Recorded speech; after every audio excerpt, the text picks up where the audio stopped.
Hey guys, what's up? This is Carl's here with DropTheBeat. We're here in Oceaside, up north in San Diego. We're here to make dub effects after his concert last night. And he told me to bring a guitar if possible, so we got a guitar. We're here at the beach and we're gonna see what happens.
What's the first question, brother? Oh, well, if we could just tell us how when you came into Manchester, I know there was no grime, no dubstep back in Melbourne, so when did you show up and how did you start? Well, I came in about 2006, around the end of the year, and I basically started street performing on the streets. But before that, I was like playing guitar in Italy and stuff, and singing, playing different songs, different kinds of songs in Italy. And then I got to Manchester and I was like, these people are not going to like that gay poppy jizz that I've written. It's kind of like Jason Mraz, but way worse. Like, he actually does it pretty good, you know what I mean? That's what I would have been aiming for, that kind of music. And, but I couldn't do it very well. But I got to Manchester and I was like, fuck, everyone's listening to these. I was like listening to what coming out of the cars and like what the Scallies were listening to. That's like the kids back in Manchester, they all like wear tracksuits and listen to grime and shit. And I was like, what the fuck is that? Grime is the one. Grime is the one. We don't take kindly to fairy music up in these parts, you know. Yeah, they don't like nice music. So my music was too nice. So I went on the street and I basically just thought, fuck it. I'll just play around with this loop station, this effects pedal, which I've been using for years on my voice, but never used the loop station with it. But it was pretty easy enough. It was like a little Akai head rush pedal. And I'm like, yeah, fuck it, I'll start playing around with that. And yeah, it was fat. It was like, these kids come up and they're like, play a grime beat. I'm like, what's a grime beat? And they're like, get their phones out and they're showing me what a grime beat is. And I listened to it and I tried my best to make that kind of music. And then I just like, one of them's like, let me spit a rhyme. I'm like, okay. So I give him the mic and he just starts fucking going like super fast shit, like something I've never heard pretty much. And then another dude comes up and he puts his hand around the chord and I'm like, what the fuck? And he basically, the guy says he's rapping, let's go to the microphone. The other guy grabs it and just keeps doing it. Sure thing, you know, there's like 10 kids with their hands up and down the chord like this, waiting for it to slip out. And eventually everyone having their go. And I just watched and was like, fucking hell, I've got to learn how to make this shit because this is sick.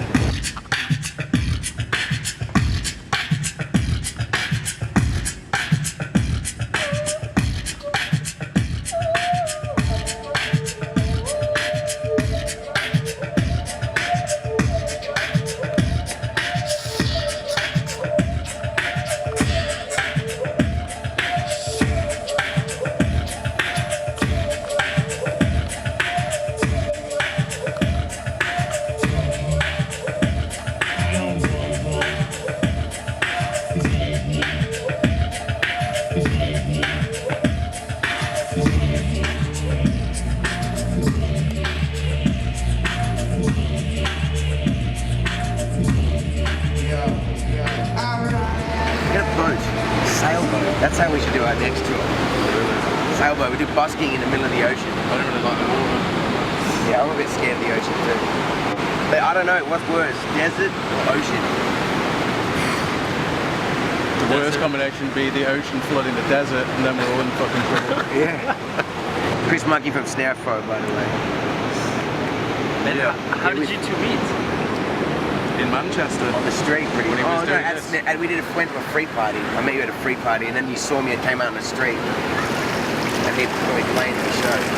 Yeah, Ben loved coming over from Australia and finding the free party scene out in the UK, and people taking huge reggae sound systems out into the forests and into warehouses and stuff like that, and he fell in love with it big time, and that's where he met us, and that's where he met Flower Fairy pretty much, and all went forward from there. You based everything from social media, right? You like started blowing up. Yes and no. Here's the thing, yeah. I reckon all of the street performing that we did, basically over the years, is what put my music into people's hands all over like Europe. So I was getting people buy my CD on the street. So by the time YouTube and Facebook came around, like basically they were already like waiting for one of my videos, I guess you could say. So I think that's in a way how my videos got so viral so quickly, because I spent so many years just out on the street pushing it and people taking their own videos. It wasn't until Ben Dowden basically we took good audio, like from the line out of the pedal, and not just someone's camera phone. And we had good audio and I mixed it, and now that's what we do, you know, we try and give you a live performance that sounds better than any recorded performance. That's the whole point.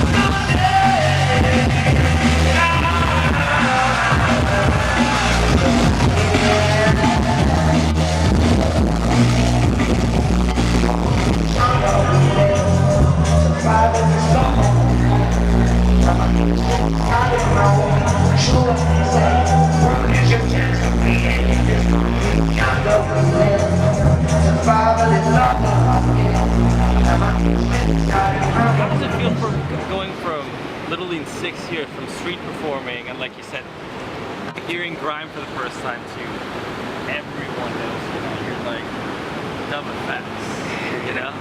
But it's not like I feel like I'm that big anyway, you know what I mean? Because I'm not on the TV and I'm not on the radio, you know what I mean? So I wouldn't put myself out there like all the other sort of artists. That's not my plan anyway.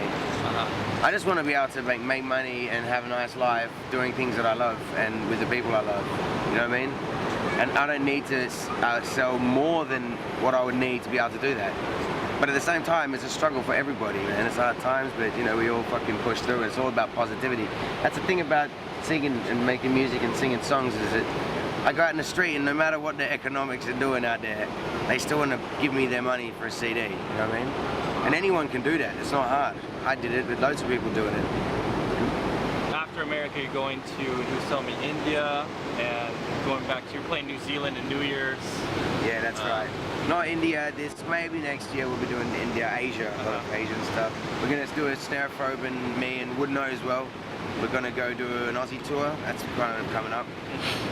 But we've got loads more shows of America. I mean, this is only our fourth show in the US, and we've got like another 10 to go or something like that.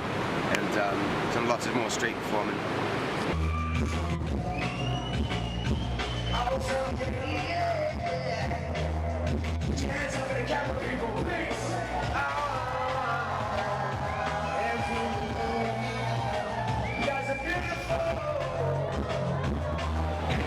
Where do you see yourself in 5 years? Where do you see like the music industry and what you're impacting on? I'm focusing on like the next 5 months.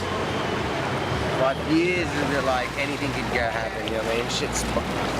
That's a good one. That's a good way. Yeah, I don't know. I don't really think that far ahead. I hope that I'd have like written a comic book and have some kids, you know what I mean, in 5 years. Or maybe, I don't know. Anyway, I'm pretty fucking stoned right now. But now I'm back for more. To you, baby.